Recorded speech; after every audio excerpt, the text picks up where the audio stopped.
what are my thoughts on creation evolution? When I tell people that I'm not an evolutionist, they usually think that I reject evolution because of my religious beliefs, but that's not the case. I actually reject evolution on the basis of science itself and the evidence itself. So I am not an evolutionist. That's my thought on creation and evolution. How do I know God created the earth? I think that this question is best answered by what is the best explanation of the evidence?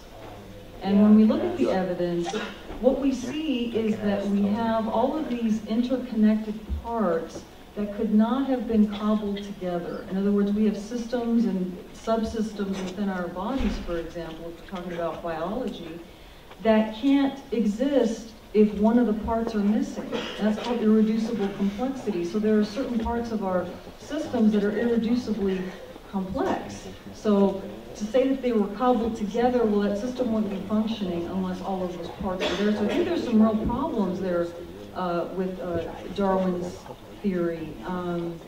So I think it's really just a matter of looking at the evidence and looking at what the best explanation of it is. That's how we would know how anything was created.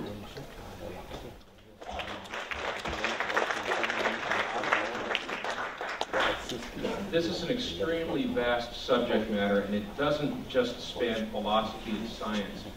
But I'm convinced ever since 1925 that this has been usurped by political ramifications. The Bible doesn't come out and say, God created human beings already standing kind of a thing.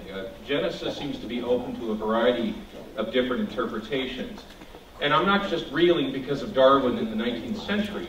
Listen to what St. Augustine said very early on in his commentary on Genesis called De Genesia Litterum. He says, "But from the beginning of the ages, when day was made," the days of creation, "the world is said to have been formed, and its elements at the same time there were laid away the creatures that would later spring forth with the passage of time, plants and animals, each according to its kind.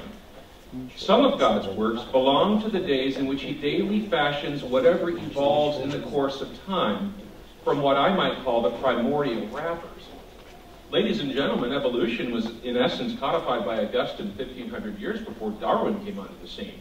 So don't let evolution cause you to depart from Christianity. This whole idea that there's irreconcilable differences is overplayed.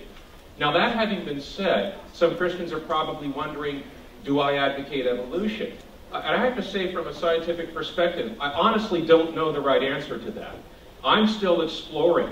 And even discoveries as of recent, like in anthropology and paleontology, they're looking at artifacts like Ardipithecus ramidus, and these teeth findings from Israel, which are, 400 million years old, that are Homo sapien.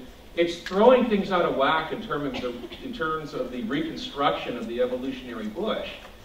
So the short skinny on this is that evolution itself is just a mechanism. If God used it to create mankind, that's all that we get from this. And interestingly enough, when you explore what it takes for evolution to have obtained, and people who study this realize right away that all of the things have to come into place in the right way. It seems like if evolution is true, it's evidence for God's existence.